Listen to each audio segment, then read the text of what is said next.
Hi, I'm just doing this side-by-side comparison of some saws. They're compact folding saws that you can maybe use in your bug out bag or as your everyday carry. Obviously not everyone's got a high budget. Some of the viewers of this page could be kids and they won't want to spend all their pocket money on all three. So I'm just going to do a side-by-side comparison, so help make your mind up of, you know, the right saw to choose for you.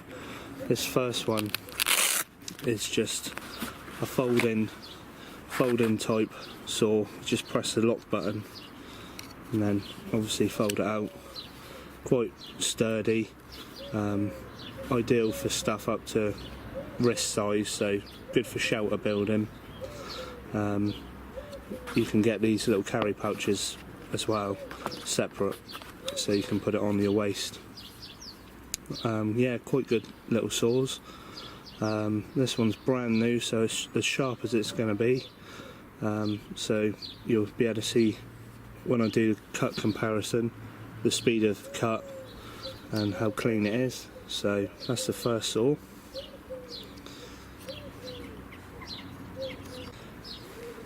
Next up we've got the survival, well, con really, these wire saws. I've used loads of these over the years. Very rare to ever use one and it not snap on you. Doesn't matter how much you pay for them or where you get them, they all seem about the same. Obviously it is what it is. It's a piece of wire which is a couple of strands twisted and it's got like an abrasive coating, and you use the loops. You can pass a piece of wood through each side as handles to help keep the tension on it. And like I say, I've never had much luck with these. They're sort of the shop brought survival kit fodder. You find them in most of these shop brought kits, and they're not generally good. So yeah, I'll show a demonstration. They, at a pinch, they could be good for maybe if you had, you know, wrist thickness wood you're using to build a shelter. You could maybe use the wire saw to take the diameter of it down maybe halfway before you snap it. But yeah, you're not going to get fast cuts, and I'll be surprised if this doesn't snap. So yeah, it's not one I recommend you go out and waste your money on. If it's in a kit, a shop brought survival kit you might have knocking around, then yeah, it might come in handy to have it on your person. But yeah, it's not one to have, you know, specifically go out and buy. They do these ones that look a bit like a chainsaw chain, much more heavy duty. But having used chainsaws myself, the bite on them, I'm not sure how well, I've not used them, I'm not sure how well you'd physically be able to cut with them.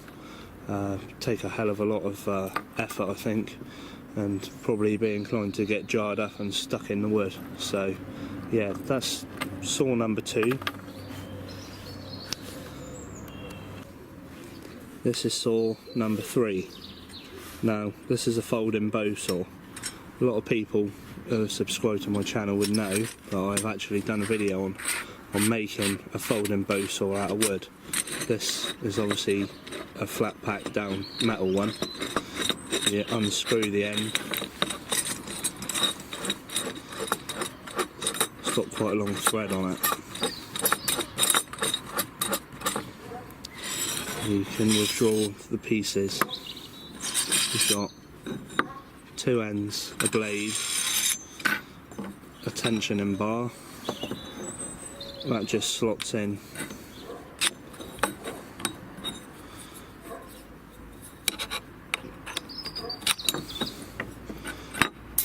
Oh dear. Perils of a table. The the blade just fits in the slots.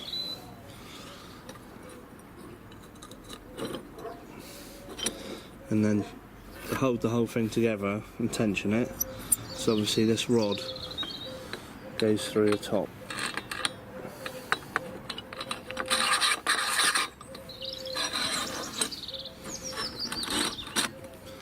And you just got to do it all up really tight.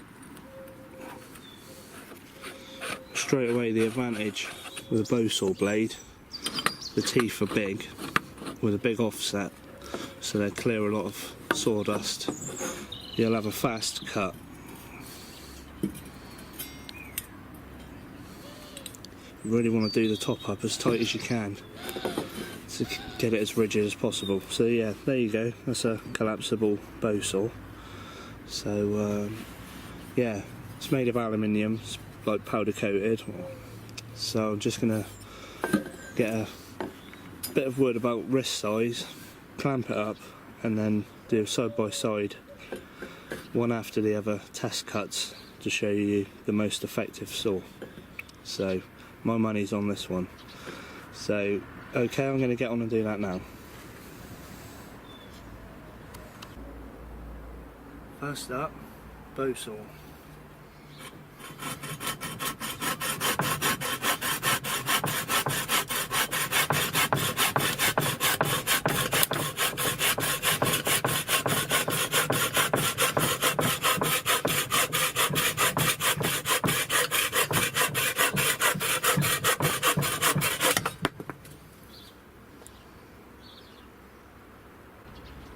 Now the Laplander Folding Saw.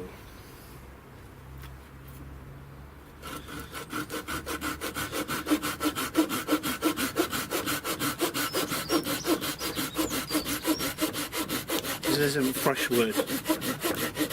It's been seasoning for about 2 years. It's quite hard.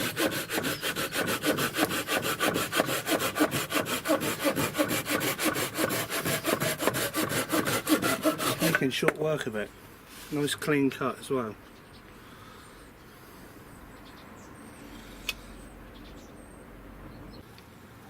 Now, last, the wire saw. Like I say, these normally snap. This one seems to be a bit better quality than some of the ones that I've had free in small survival kits and in survival knives. So we'll give it a go.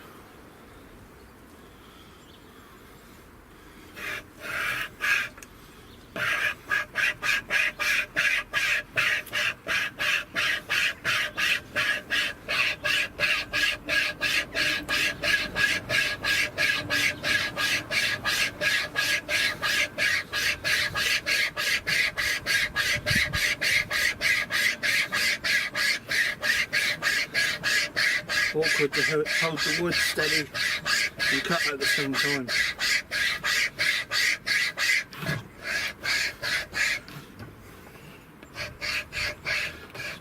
Pinching up, let's just reset a little bit.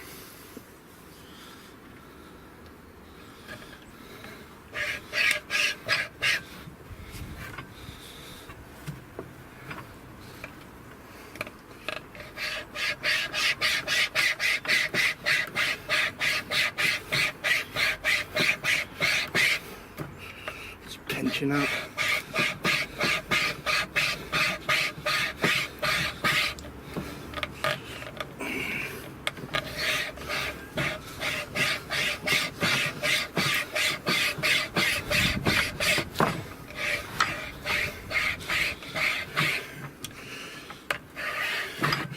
It's just awkward.